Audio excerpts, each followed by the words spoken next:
நரர் என்னை ஏசாது நானிலத்தோர் என்னை தூற்றாது புல்லர்கள் என்னருகில் நில்லாது ஓட கல்லில் வளர் தெய்வமே காப்பு. அன்பான நேயர்களுக்கு, அண்ணாமலையார் தீபம் வந்தாலே இருப்பது சென்னையாக இருந்தாலும் எண்ணம் சீர்காழியை நோக்கியே சென்று விடுகின்றது. தஞ்சை மாவட்டத்தின் வழக்கில் இருக்கும் சொல் திருக்கார்த்திகை என்றும் பொறி கார்த்திகை என்றுமே சொல்வார்கள். ஏனென்றால் அவல் பொறிதான் பிரதானமாய் இருக்கும். அவல் பொறி இல்லாமல் தீபத்திருநாள் நிறைவடையாது. ஆடி மாதத்திலேயே அவல் இடிக்க தயாராகி விடுவார்கள். ஏனென்றால் ஆடி மாதத்தில்தான் நெல் விதைப்பார்கள். நெல்லை முளை கட்டியே பின்பு விதைப்பார்கள். அப்படி முளை கட்டுவதற்கு முன் அதிகப்படியான நெல்லை முளை கட்டுவார்கள். அப்படி முளை கட்டிய நெல்லை தான் அவல் இடிக்க பயன்படுத்துவார்கள். நிலம் நிறைய வைத்திருப்பவர்கள் நிலம் இல்லாதவர்களுக்கும் அறிந்தவர்களுக்குமாய் ஒரு 3 மரக்கால் வீதம் கொடுப்பார்கள். 4 சிறிய படி ஒரு மரக்கால் ஆகும். கிலோ என்று கணக்கு வைத்தால் சுமார் 3 கிலோ அளவு இருக்கும். விதை நெல்லை அதற்கென்று ஒரு பதமுடன் வேக வைத்து சூட்டோடு வறுத்து அதே சூட்டோடு இடிப்பார்கள். ஒருவராய் உரலில் இடிக்க முடியாது, இருவர் இடிக்க வேண்டும். மாற்று உலக்கை போடுவார்கள். வேக வேகமாக இடிப்பார்கள். அப்பொழுதுதான் அவள் நன்றாக இடிபட்டு கொஞ்சம் தட்டையாய் வரும். இந்த வேலைக்கு 3 பேர் வேண்டும்.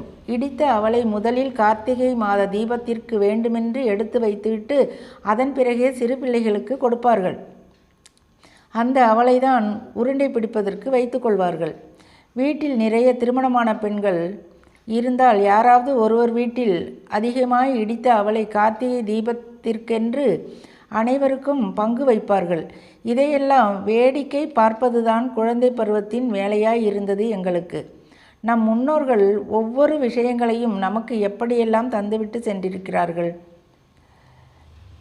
அவள் இடிக்கும் விஷயத்திலேயே நட்பும் உறவும் பலப்பட்டதே. உடனே மார்கழி மாதம் பிறந்துவிடும். எங்கள் ஒவ்வொருவர் வீட்டிலும் ஒரு இசைக்கருவி இருக்கும். அதிகாலை 3 மணிக்கு எழுந்து குளித்துவிட்டு அவரவர் வீட்டில் திருவாசகமும் திருவருட்பாவும் இசையுடன் பாடும்போது அந்த சிறு வயதில் பொருள் புரியாவிட்டாலும் ஒரு சில வரிகளை கேட்கும்போது ஏனோ அழுகை வருவது போல் இருக்கும். விடியும் முன் வாசலில் பசுஞ்சாணம் தெளித்து பச்சரிசி மாவில் கோலம் போட்டு பரங்கிப்பூவை வைக்க சொல்வார்கள். நாங்களோ பரங்கிப்பூவின் நடுவில் செம்பருத்தி பூவையும் வைத்து அழகு பார்ப்போம்.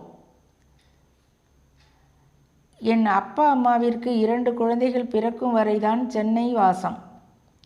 நிறைய குழந்தைகள் பிறக்க ஆரம்பித்ததால் சொந்த ஊரில்தான் வாழ்ந்தோம். இயற்கையை மிகவும் ரசித்து வாழ்பவர் எனது தந்தை.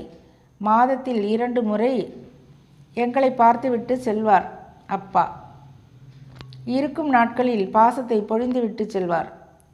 மா, தென்னை, வாழை, கனிமரங்கள், விதவிதமான மலர்கள், குளித்து நீந்தி விளையாட வாசலிலேயே கழுமலை ஆறுமாக இனிய வாழ்க்கை எங்களுடையதாய் இருந்தது.